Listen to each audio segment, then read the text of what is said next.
Hello everyone, uh, my name is Jason Aaron Xavier and this is my topic about body components, accessories, and trim.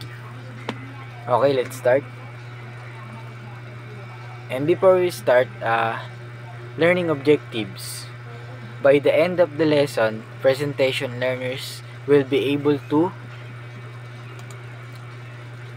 define body components, accessories, and trim in the context of automotive design. Classify the major body components of the vehicle and explain their function. Differentiate between essential body components and optional accessories. Okay, let's start. Uh, what are the body components? Body shield. Ang body shield is isang skeleton or isang part ng isang sasakyan, kung paano din tayo magbuo, and then dito nilalagay yung iba't ibang parts ng isang sasakyan, dahil dito nakakabuo tayo ng isang magandang sasakyan sa pamamagitan ng pagbuo nito, dahil ito ay isang napaka-importante sa lahat, dahil ito yung mismong haligi, kumbaga ito yung magiging isang bone ng isang sasakyan. Hindi tayo makakabuo ng sasakyan kapag wala tayong ganito. And the next one is about doors. And the doors naman is pinaka-importante din sa lahat kapag tayo ay may isang sasakyan, dahil dito pumapasok or lumalabas ang isang pasahero or isang driver na pinipick up din natin. And then ang pinakamahalaga sa pinto is ito yung nagsisilbing protection din natin, lalong-lalo na sa ulan or sa mainit na panahon. And then sa mga iba't ibang bagay pa na pwede natin ikapahamak, ito yung tumutulong sa atin para maprotektahan din tayo. And then the next one is about hood bonnet. Itong hood bonnet naman is about isang takip, or ito yung nagsisilbing takip ng isang sasakyan sa unahan na tinatawag ng hood bonnet. Ito yung nagsisilbing takip sa makina natin, sa mga iba't ibang parte ng sasakyan natin, na pinakamahalaga dun is yung engine, yung mga radiator natin, and then yung mga iba't iba pang mga kailangan, yung mga iba't iba pang mga importance na mahalaga sa isang sasakyan. Ito yung nagsisilbing safety, lalong-lalo na kapag ang panahon ay maulan. Ito yung nagsisilbing takip para hindi magkaroon ng anumang mga dumi or alikabok sa loob ng ating mga makina. And then the next one is fender wings. Ito naman yung ang fender wings naman is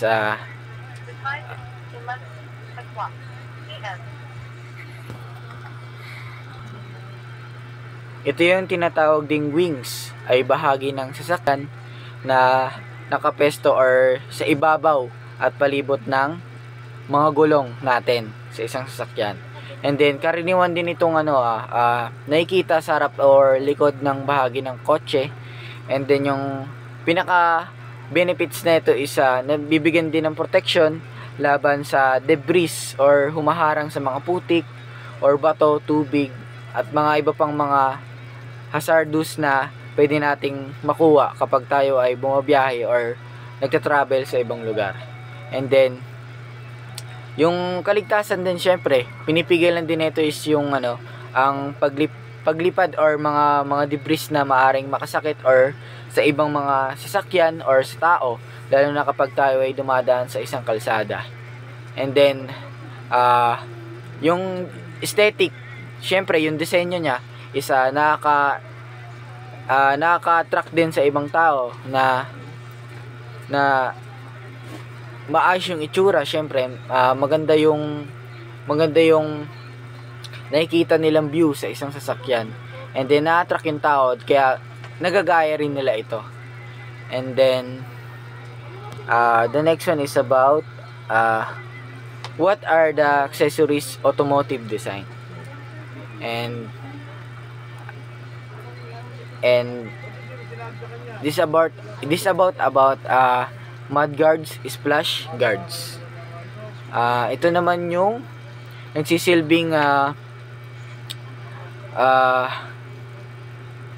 protection din natin sa isang sasakyan dun sa ilalim ng gulong, or may nakikita tayo, 'di ba, na parang nakadikit dun sa 'di ba, gulong, or and then gulong. Ito yung mud guards, splash guards. Ito yung nagsisilbing protection para sa mga dumi or mga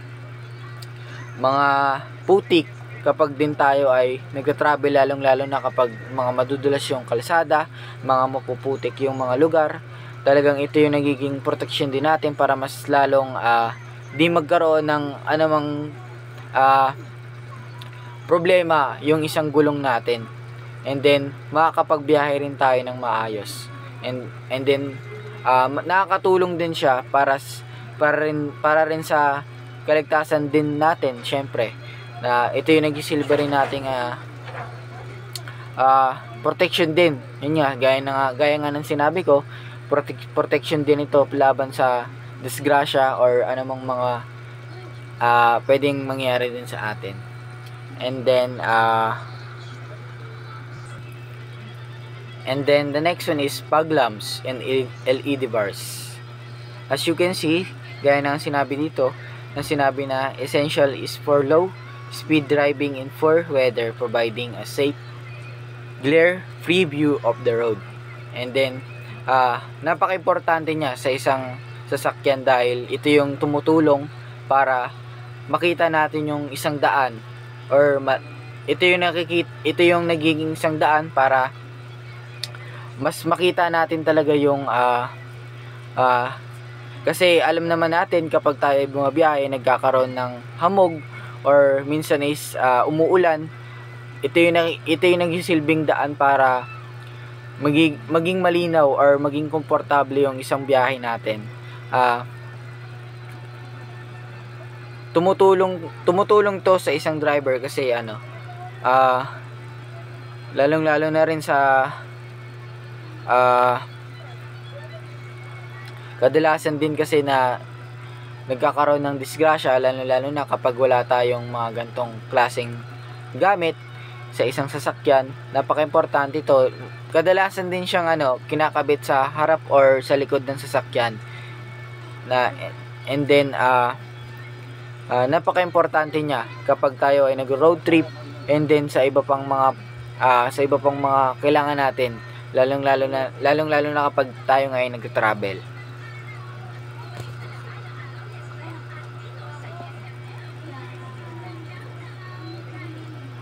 And then the next one is about alloy wheels and covers. Wheel covers, hubcaps are budget friendly, decorative option that protect and enhance the look of steel wheels without performance benefits. And then ang alloy wheels naman is isa siyang gulong na gawa sa halo ng alumnoy at iba pang mga metal. And ang alloy naman is mas magaan kaysa sa mga traditional din natin na nakikita na steel wheels, kaya mas nakakatulong or fuel efficiency siya. And then mas maganda ang handling or performance ng sasakyan natin kapag meron tayo nito. And then mas maganda or matibay at stylish, mas resistant na kalawang, at mas maganda yung disenyo ng gulong natin. And then kaya nakakadagdag forma ng sasakyan. Karaniwang ginagamit sa mga modernong kotse or high performance vehicle siya.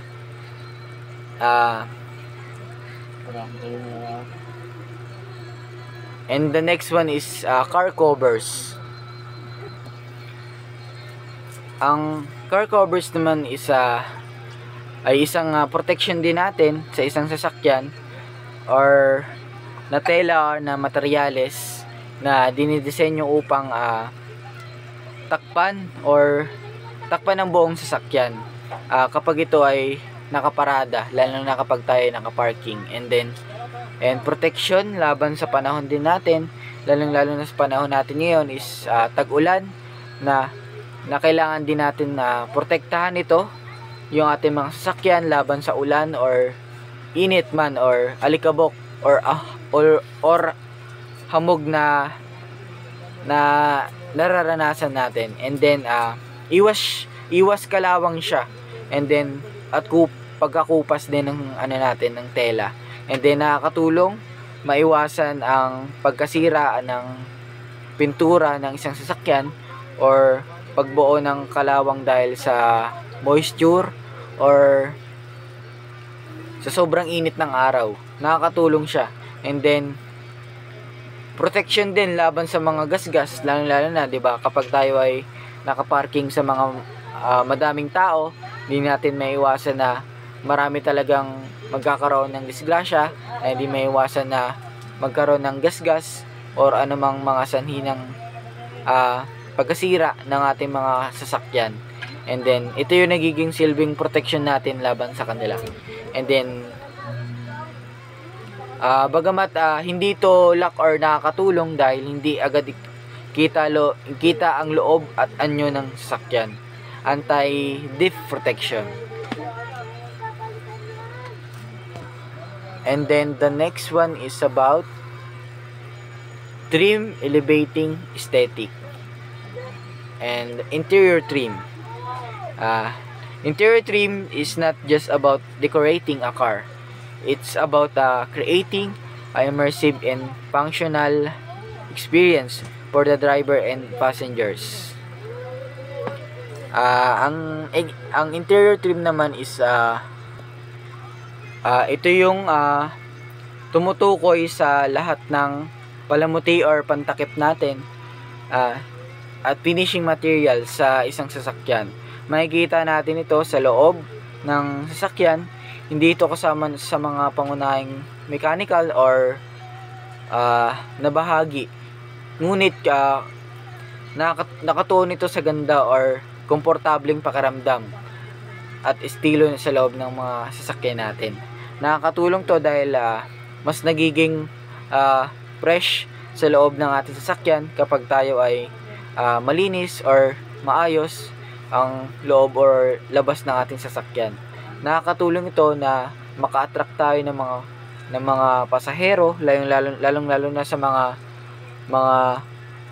driver natin diyan na mahilig magpasada, and nakakatulong to para mas maging aesthetic or maging komportable yung ating mga pasahero, lalong-lalo na sa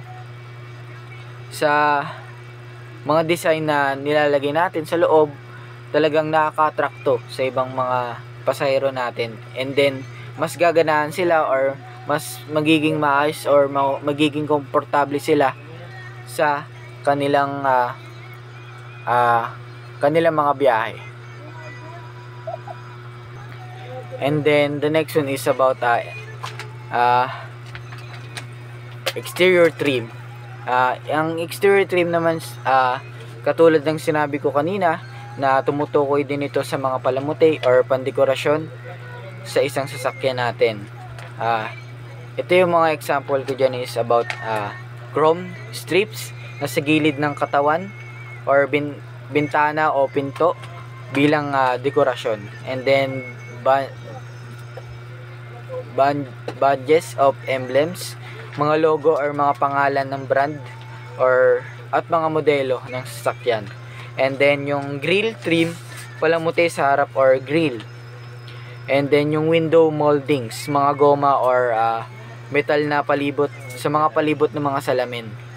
And then yung side skirt and body kits para sa mga sporty na itsura at aerodynamics. And then bumper trims, mga pandekorasyon or mga protection sa mga bumper natin. And then the next one is about conclusion na. Exterior trim is far more than just a set aesthetic embellishment. It's a crucial aspect of automotive design that combines style, function, and brand identity, from the bold lines of the chrome grille to the sleek finish of the matte black side moldings. Every piece of exterior trim serves as a specific purpose while contributing an overall visual language of the vehicle. And then that's for all my topic. Thank you.